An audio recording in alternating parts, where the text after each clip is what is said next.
Bon bah je pense qu'on peut le dire, hein, Rabiot va tomber dans l'oubli des supporters parisiens, tout comme le talent de Marvin Martin. Une vraie princesse le type. J'espère que vous allez bien aujourd'hui l'équipe, moi ça va extrêmement bien puisqu'on s'approche à grands pas du mercato hivernal dans un peu moins de 10 jours. Et bah ça bouge déjà, on l'a vu ces derniers jours, ces dernières semaines. Pour les joueurs comme pour les managers. D'ailleurs pour vous, quels seront les gros coups du mercato hivernal 2019? Allez vous m'en donner 3, le top 3 des plus gros coups selon vous. Moi sans vous mentir j'en ai une petite idée puisque j'ai fait des recherches pour cette vidéo et croyez-moi que vous allez être choqués. Pour certains vous avez peut-être entendu parler de toutes ces nouvelles. Pour les autres, bah on va en parler dans cette vidéo tout simplement. Alors je vais vous rappeler que cette vidéo, comme toujours, l'équipe est sponsorisée par OneFootball, la première application de foot sur iOS, Android, dispo gratuitement et te permettant, en période de mercato par exemple, de suivre toute l'actualité, savoir qui a rejoint quel club, qui a été limogé de son club, qui a refusé 3 prolongations de contrat du Paris Saint.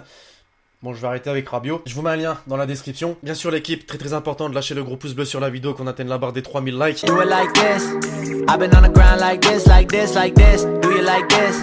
Et pour commencer l'équipe, énorme nouveauté dans la série transfert, ouais, énorme nouveauté puisque l'on commence avec une princesse, ou s'il faut citer son base, Adrien Rabiot. Ah, j'aimerais pas être parisien concrètement, à en voir ce que le milieu de terrain et sa mère en particulier ont infligé au club formateur du joueur ces dernières semaines, ces derniers mois même. Vous en avez forcément entendu parler, l'équipe Adrien Rabiot a reçu plusieurs offres de prolongation de contrat de la part des dirigeants parisiens en vain, et ce malgré un salaire astronomique plus une prime à la signature. On y voyait un peu flou et cette semaine la nouvelle est tombée, les mecs Adrien Rabiot seraient tombés d'accord avec le FC Barcelone. Selon le quotidien parisien, il se serait même mis d'accord sur les termes de son prochain contrat avec le FC Barcelone. Et c'est pas une info à prendre avec des pincettes, non les mecs, puisque la mère d'Adrien Rabiot, putain j'ai l'impression qu'il est soumis le mec, a confirmé sur RTL que Adrien Rabiot ne porterait plus les couleurs du PSG la saison prochaine, voire même à partir du 1er janvier. Donc un départ c'est sûr, mais vers le Barça il n'y a pas encore confirmation, puisqu'il est interdit de discuter avec tout club avant le 1er janvier. Malgré tout, les quotidiens catalans évoquent déjà un transfert, donc j'imagine, ami parisien, bon débarras quand tu vois dans quelle situation il a mis son club formateur, aucun respect. Et puisque l'on est en Espagne les mecs, on va y rester, cette fois-ci on se dirige du côté de Madrid, puisqu'un dossier qui a lui aussi duré pas mal de mois pourrait enfin voir le jour, puisqu'Eden Hazard, l'international belge, qui a fait part de son rêve de revêtir la tunique merengue plusieurs fois, serait tombé d'accord sur les contours de son futur contrat au Real. Selon la radio espagnole Onda Madrid, il est question d'un accord total entre les deux parties, reste à en trouver un avec Chelsea, sachant que les triples champions d'Europe ne sont visiblement pas disposés à payer les 170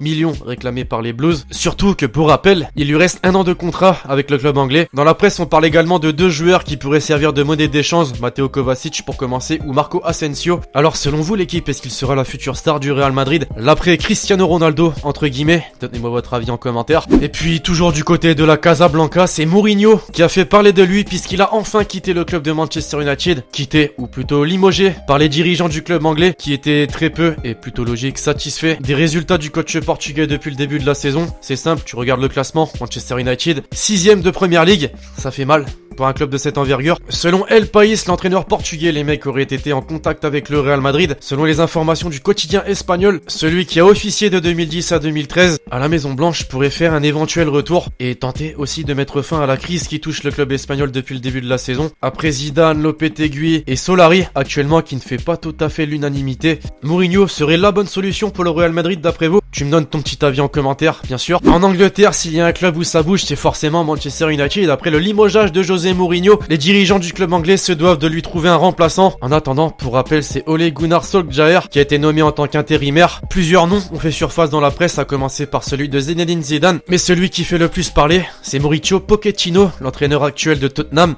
qui se dit lui-même très frustré depuis son arrivée en 2014 chez les Spurs, en raison du manque d'ambition des dirigeants des Spurs. Pour preuve, l'été dernier, les mecs, le club anglais n'a recruté aucun joueur, et cette politique salariale imposée par le président des Spurs pourrait lui donner des envies d'ailleurs. Actuellement sous contrat jusqu'en juin 2023, Manchester United, qui a fait part de son intérêt pour l'entraîneur argentin, se doit de débourser une somme minimum de 37 millions d'euros, annonce The Time. Une sacrée somme, mais on a vu par le passé que l'argent n'était pas un souci pour les Red Devils. Alors est-ce que Pochettino peut être un véritable successeur, en tout cas vrai successeur on peut dire, de Ferguson, qui depuis son départ a laissé un Manchester United bien décevant, je pense qu'on est d'accord. Alors que celui que je viens de citer fait figure de favori pour s'asseoir sur le banc de Manchester United la saison prochaine, les dirigeants de Tottenham ne perdent visiblement visiblement pas de temps puisqu'ils auraient déjà ciblé un technicien pour le remplacer. Il s'agit de l'entraîneur actuel de Bournemouth et il s'appelle Eddie Howe. Peu connu en France, je pense qu'on peut le dire. Il a une sacrée réputation en Première Ligue malgré le fait qu'il a des moyens limités, c'est-à-dire qu'il arrive à proposer un jeu plutôt attrayant tout en faisant progresser ses jeunes, ce qui plaît particulièrement, en tout cas selon la presse anglaise, au patron de Tottenham. Cette piste est bien sûr les mecs à prendre avec des pincettes puisqu'il s'agit d'un plan B dans la mesure où les Spurs préféraient garder Pochettino qui est encore, je l'ai cité précédemment, sous contrat jusqu'en juin 2023,